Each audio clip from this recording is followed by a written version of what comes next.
আসসালামু আলাইকুম। আলহামদুলিল্লাহ আল্লাহর অশেষ রহমতে আমার মুরগিগুলার বয়স আজকে ৩০ দিন। ইনশাল্লাহ সবকিছু ঠিকঠাক থাকলে আগামী ২-১ দিনের ভিতরে আমার মুরগিগুলা বিক্রি করে দেওয়া শুরু করে দেব।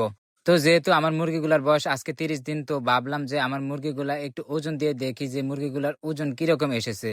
তো সেজন্য আমি প্রথমে ঘর থেকে মুরগি মাপ আর স্কেলটা নিয়ে আসলাম, এবং যেহেতু আমি মুরগিগুলা একসাথে মাপ দিব, তো সেজন্য আমি ঘর থেকে একটি বাস্কেট নিয়ে আসলাম। তো আমি মুরগিগুলো একসাথে ৫টি করে মাপ দিব। তো একসঙ্গে ৫টি করে মুরগি মাপ দেওয়ার কারণ হলো ৫টি মুরগিতে মোট কত কেজি হলো এবং প্রত্যেকটি মুরগি কত কেজি করে ওজন হলো। তো সেটা বোঝার জন্য ৫টি করে মুরগি মাপ দিলাম। এবং আপনারা সেই সাথে মিটারে দেখতে পেলেন যে ৫টি মুরগিতে কত কেজি ওজন হলো। তো আপনারা দেখতেই পেলেন যে এখানে ৫টি মুরগিতে ৭ কেজি ৪০০ গ্রামের মতন ওজন এসেছে, যা এভারেজে গিয়ে ১ কেজি ৮০০ গ্রামের মতন হয়। তো আমি সেই সাথে এই সবগুলো মুরগি থেকে সর্বোচ্চ মুরগিটা বাছাই করে মাপ দিয়ে দেখলাম যে সর্বোচ্চ কত কেজি ওজন হলো। তো মাশাআল্লাহ আলহামদুলিল্লাহ আমার ওই সর্বোচ্চ বড় মুরগিটার ওজন হয়েছে ২ কেজি ২০০ গ্রামের মতন।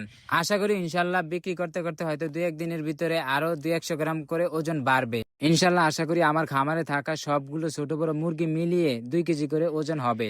তো এইদিকে আমি আমার মুরগিগুলোর ওজন মাপা শেষ করে দেখি যে আমার মুরগির লিটারটা একটু ভিজে স্যাঁতসেঁতে হয়ে গেছে। যেহেতু মুরগির লিটার ভিজে স্যাঁতসেঁতে হয়ে গেলে এই জায়গা থেকে অ্যামোনিয়া গ্যাস হয়ে মুরগির রোগে হওয়ার সম্ভাবনা বেশি থাকে। তো সেই জন্য আমি সেই লিটারগুলোর উপর দিয়ে আবারও নতুন করে শুকনো ভুসি ছিটিয়ে দিলাম।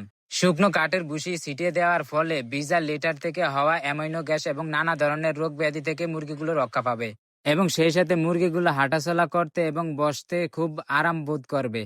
যেহেতু লিটারটা একটু বেশি ভিজা ছিল, তো সেই জন্য বেশি করে আমি ভুসি ছিটিয়ে দিলাম, যাতে করে লিটারটা সাথে সাথেই শুকিয়ে যাওয়ার মতো হয়ে যায় এবং মুরগিগুলো সেই সাথে চলাচল এবং বসার জন্য খুব আরাম বোধ করতে পারবে। যেহেতু জায়গাটা মোটামুটি একটু বড়, তাই বেশি পরিমাণে ভুসি লাগছিল।